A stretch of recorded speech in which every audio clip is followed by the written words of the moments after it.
Friends good morning जय जगन्नाथ। तो चलतु आज ब्लॉग स्टार्ट करवा। आज हूँ शुक्रवार आमर ये हाट हुए तो जेहेतु काका घरे ना परिया सब किणा कर तो मत जाकि नहीं आसापी पड़ो। तो चलतु नहीं आस देखु आज परिवार कौन कौन सब आसी आपण मान देखा। फास्ट हूँ अदा टमाटो बैगण प्याज साई पालंग शाग बंधाकोबी प्याज शाग एटा पुराणाटा थिला एटा नहीं। तापर ये अच्छी सजना छुईर जो फूल फूलकोबी आउटे फूलकोबी आउटे बंधाकोबी बास एतिक आसी आज परिवा आई सब आज कौन बनाऊँ चलते देखिया। तो ये मुझे पालंग शाग को सफा कर दूची। तापर मु भाभी पालंग शागर किसी बनवा बट मुझे सफा करके धुआ धुई करके रखी किसी बना ही पारानी। तो ठीक अच्छे धुआई रखाई सेटार नेक्स्ट मॉर्निंग रे किसी गोटे बनईदेवा। तापर ये मो पत्रकोबी मटर आलू सब काटी तो आलू कटा ही नाला आलू काटी दूसरी यहाँ सब पुराणा आलू एवं नुआ आलू जेहतु आसीगला पुराणा आलू किसी टेस्ट लगुनि फिर भी बहुत सारा रही जाइए को सारे पड़ो। तो चलतु आकु आकु कौन कर सहित शेयर करुँची।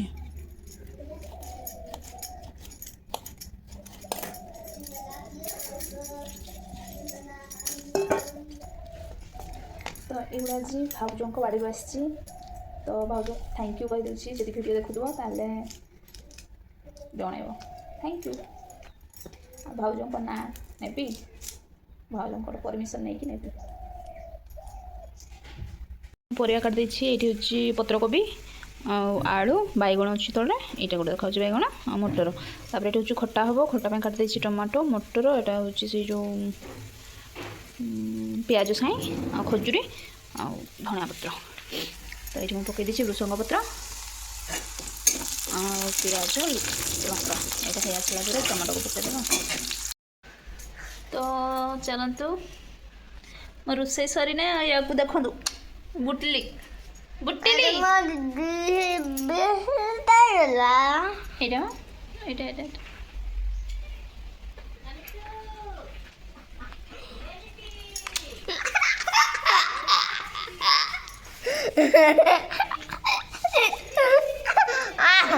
छाड़ छाड़ छाड़ मु रोसे साथ दिए तापर खेलु खेलु करवा। हाँ जिते चाह खुएले भी दे भल लगुनि आ कौन करी देखो से कम देखा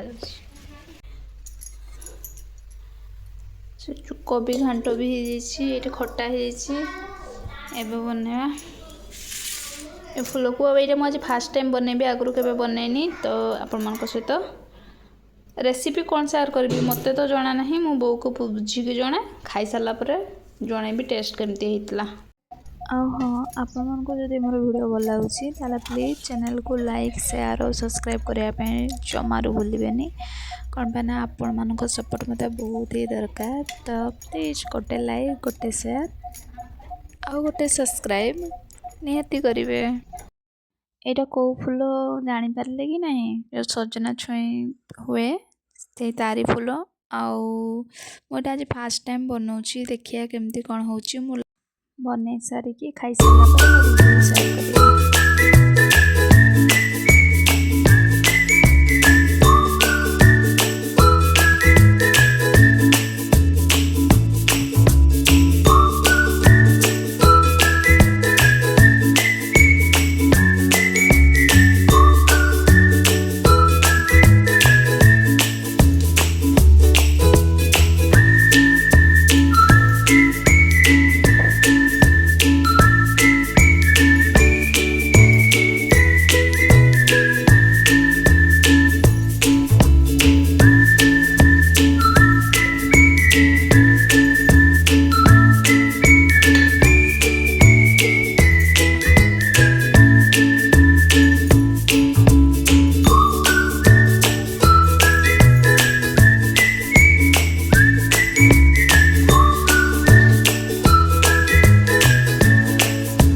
तो अल्प बहुत सब कम आसला बट ये शाग कटा कमटा मो द्वारा है नहीं कौन कहना मत बहुत ही डर मारे शाग काटला बेले आ शाग काटला बेले मु बहुत थर काटी तो से शाग कटा को देखिकी ये किसी जज करें कौन पे शाग काटार किसी अवस्था ही नहीं बस सिझिले है आ कौन कर शाग काटियार आ बैगण काटियार मो प्राय टाइम काटी हुए आज जिते कम कलापर भी मो कम कौन के जाने टोटाली सरूनी मॉर्निंग रू उठी सारा जेहतु ठंडा कारण टिके लेट्रे कम स्टार्ट होती प्राय बहुत टाइम लगे आज खाଇବା बनी सारू सारू मत आज 2टा हो आम खाଇବା टाइम को 2:30 पाखापाखि होता जेहेतु मॉर्निंग रू बहुत सारा कपड़ा आज धुआई कपड़ा पर तो से टाइम रू ही सब कम लेट स्टार्ट है खाଇବା टाइम को बहुत ही लेट होता तो हो कि नहीं जहाँ भी हो कम सरला आम खापिया कलु आज कौन कौन होता आम जन दूसरी से लेट है आज जेहेतु बहुत सारा परिवा आसला फास्ट जदि सब परिवार किसी ना कि न कले पुणी परिवा खराब हो आम फ्रिज जिते सजाड़ा करे भी फ्रिज रो जहाँ कि रखिले सब जिनस बरफ हो जाऊँगी तो बाहर ही रखापी पड़ी आ सब जिनस टिके टिके टिके टिके न कले पुणी खराब हो तो ये देखो मुझे प्लेटिंग कर दूची आज होता भात आउ कोबी आलू मटर बैगण घांट खट्टा आउ सजना छुई फूल शाग आउ अंडा आमलेट बस एतिक आज आमर होता तो यही सब करू करू बहुत ही लेट हो जाता पुणी खाଇବା नहीं पलि आसी समस्ते भावे ना कि भात खाई सारा ही पुणी या भोक है नाई यहाँ हूँ 4टा टाइम भिडियो आम खाई खुआ सारापर शुई पड़े आ मोर गोटे खराब आदत शुईकी उठला माने किसी ना कि मत नहले हम नहीं तो यहाँ जाऊ छुट्टिया देखिया कौन खाया मिल खाई आसू तापर आम ये पुओ सहित बुलाबुली करके खाया सारिकी पलि आसचु आज वीडियो को ये रखा थैंक यू।